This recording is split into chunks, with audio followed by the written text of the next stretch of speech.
entreprise engagée, pour moi, c'est une entreprise qui s'engage de façon assez classique sur le plan environnemental, sur le plan social, mais aussi sur le plan sociétal. Qu'est-ce que ça veut dire? Ça veut dire déjà quel est notre impact sur l'environnement, mais pas que le nôtre, ceux de nos partenaires, ce que ça implique dans l'expérience client des personnes qui viennent nous voir, mais il y a aussi sur le plan social, la manière dont on traite ces équipes, la manière dont on va aussi travailler l'enjeu de l'inclusion.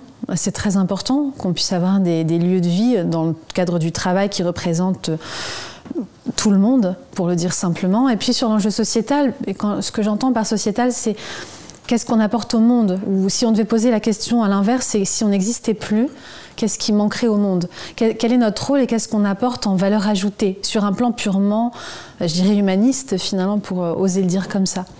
Et alors les contradictions dans lesquelles on tombe très vite, je trouve, tu me diras ce que tu en penses, c'est souvent Alors oui, nous on veut être responsable, j'ai beaucoup entendu d'entreprises dire ça, mais par contre, il faut quand même tenir les engagements, il faut continuer à faire 20%, 30% chaque année, ce que j'entends parfaitement. La contradiction, est-ce qu'elle ne réside pas dans le fait de dire on veut réduire notre impact sur le plan environnemental et en tout cas social, mais par contre on veut continuer à faire de la croissance. Et je crois que les vrais engagés sont ceux qui à un moment donné acceptent de se faire mal, à un moment donné ou à un lieu donné. Déjà pour moi, en fait, parler de raison d'être, c'est quelque chose qui est presque ringard et démodé. En fait, aujourd'hui, à mon sens, ce qu'attendent les citoyens, j'aime pas vraiment les appeler les consommateurs ou les clients, je préfère les appeler tout de suite des citoyens, c'est une raison d'agir. C'est plutôt, en fait, pour moi, il faut faire ce mouvement aussi, de se dire, c'est très bien une raison d'être, parce que ça formalise les choses, ça permet de poser un cadre à l'engagement d'une entreprise, mais en fait, ce qui est aujourd'hui valorisé et plébiscité, me semble-t-il, par la société, c'est l'action concrète. Et donc, c'est pour ça que je parle plutôt de raison d'agir, plutôt que de raison d'être, même si la raison d'être, voilà, c'est ce cadre initial. Ouais. Et ensuite, c'est comment est-ce que tu mets ça en mouvement dans un programme qui se mesure et qui, en fait, est quelque chose qui est un chemin, parce qu'on ne peut pas en effet passer de KPI de performance économique à tout d'un coup on efface tout et puis en fait on milite pour de la décroissance et donc on met au milieu des nouveaux indicateurs de performance qui soient des indicateurs beaucoup plus vertueux. Alors je dis pas qu'il faut en fait ne pas les avoir, mais je pense que c'est un et c'est pour ça aussi que chez Maisons du Monde, nous, en fait, notre binôme de valeurs, de positionnement, après cette raison d'être ou dans le prolongement de cette raison d'être autour de l'ouverture, c'est désirable et durable. Est-ce qu'il faut se faire violence? Moi, j'en suis pas persuadée. Je pense que, en fait, il faut surtout faire bouger les lignes de la société et ces lignes peuvent bouger si, justement, on passe par des messages très universel, très démocratique et très concret et très ancré dans le quotidien. C'est encore plus vrai quand on est une entreprise qui, a priori, a toujours eu dans son ADN des valeurs très durables, très responsables. Et quand je disais... c'est compliqué d'avoir un vrai engagement, en tout cas quelque chose de réel, qui ne soit pas du greenwashing ou du social washing.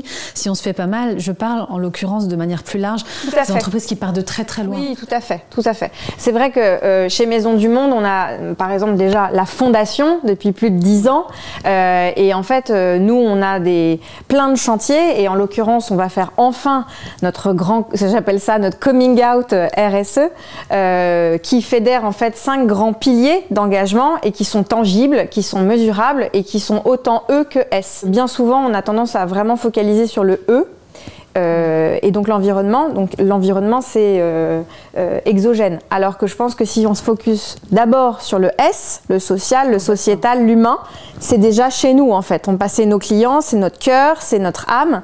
Et je crois qu'il faut déjà passer par ces combats-là pour ensuite rayonner et élargir pour être ce côté in et out.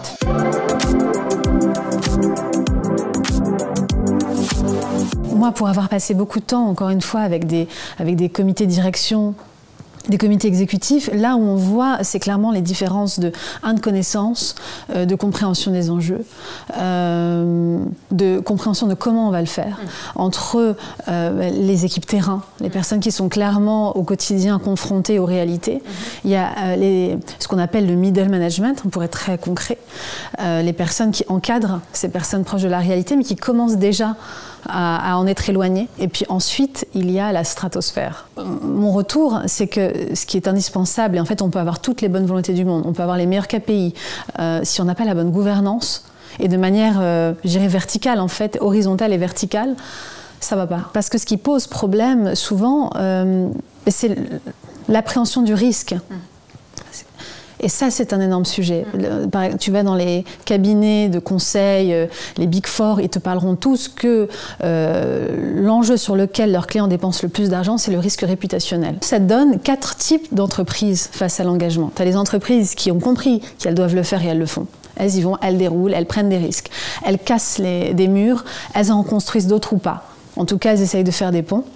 Il y a les autres qui s'en fichent, ou en tout cas qui manquent d'ambition, clairement. Moi, j'en ai déjà, il y en a qui ont fait des coming out en disant, nous, c'est pas notre sujet, l'environnement, on laisse les autres le faire, on continue comme on fait. Il y a le 3e type, c'est ceux qui veulent, mais qui n'osent pas, parce que risque réputationnel, c'est ceux qui ont envie d'y aller aussi, mais qui n'ont pas la bonne gouvernance. Pour moi, le risque, c'est de ne pas en prendre justement de risque.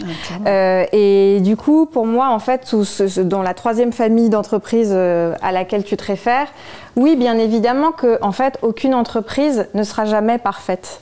En tout cas, quand tu es un très gros acteur, il serait complètement faux de faire croire que tout est parfait sur tous les critères et que voilà, et que ça y est, on est arrivé. Je crois pas du tout à ça. En revanche, donc je crois beaucoup plus à des postures d'humilité, où en fait, je pense que le citoyen, il valorisera beaucoup plus la sincérité, parce que en fait, c'est ok de pas être parfait. Et c'est ok dès lors que tu l'assumes et que c'est conscientisé. Et moi, j'ai tendance aussi à croire, et là pour le coup, je prends ma casquette de consommatrice citoyenne, je préfère qu'on me dise, ok, là-dessus on n'est pas bon, là-dessus on n'est pas bon, mais j'ai une volonté. Et je me donne les moyens, et je donne les moyens à mes équipes. Et ça, pour moi, c'est quelque chose de très vertueux. En fait, il faut réussir la démonstration que l'engagement, ça peut être divertissant. Ça peut être fun, ça peut être cool, et ça peut être glamour et sexy. De ma fenêtre, ce que j'ai vu, ce sont des entreprises qui ont le syndrome du premier de la classe. Et d'ailleurs, un jour, je me rappelle d'une entreprise qui me l'a clairement dit, qui m'a dit « Ah, génial, Inès, on adorerait faire ça.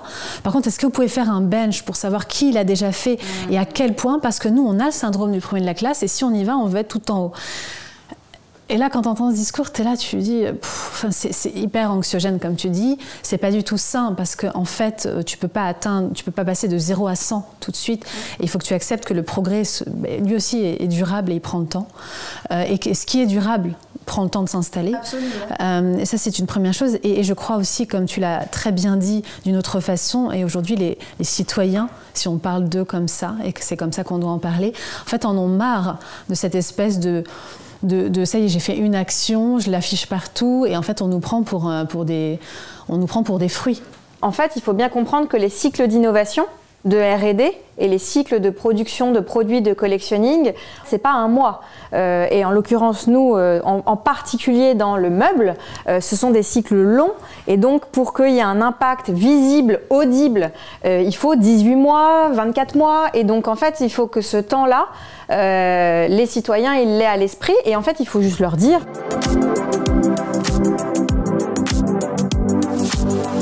La réponse, selon moi, est évidemment oui. Mais là aussi, il ne faut pas que ça devienne quelque chose ni de sclérosant, ni d'anxiogène. Il faut encore une fois faire vœu quelque part de modestie et de se dire que tout est un chemin et que c'est ok. Parce que en fait, encore une fois, c'est pas quelque chose qui est évident, c'est pas quelque chose qui est facile. En revanche, nous, entreprises, je pense que c'est à nous d'avoir la pédagogie positive nécessaire pour montrer ce chemin, montrer comment est-ce qu'on peut mesurer un impact, comment est-ce que, en fait, en changeant des petits gestes du quotidien, on peut faire bouger les lignes.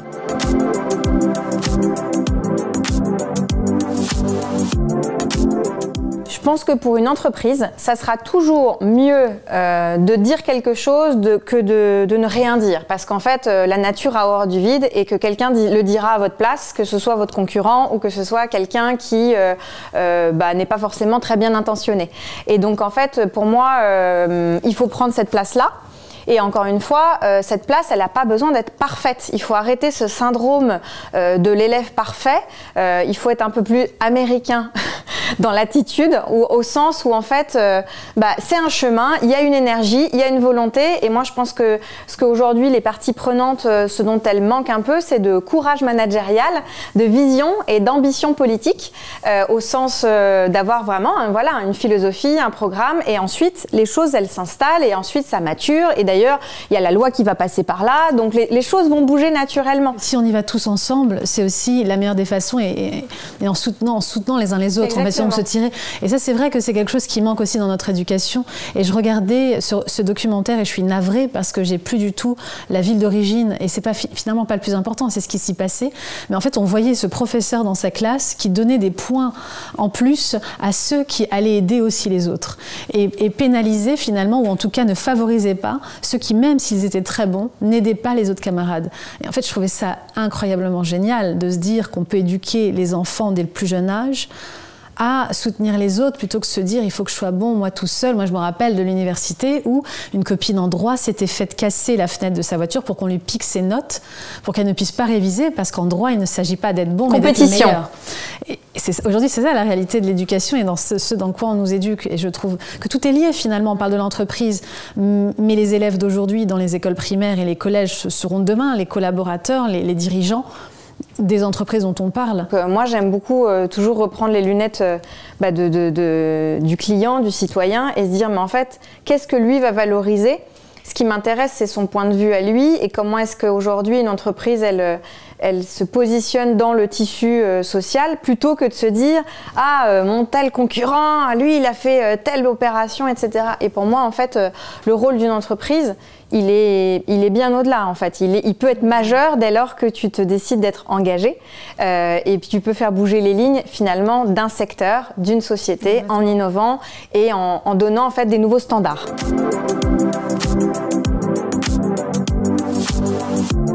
Un problème avec ce mot consommation. En fait, c'est celui-là qui ne va pas.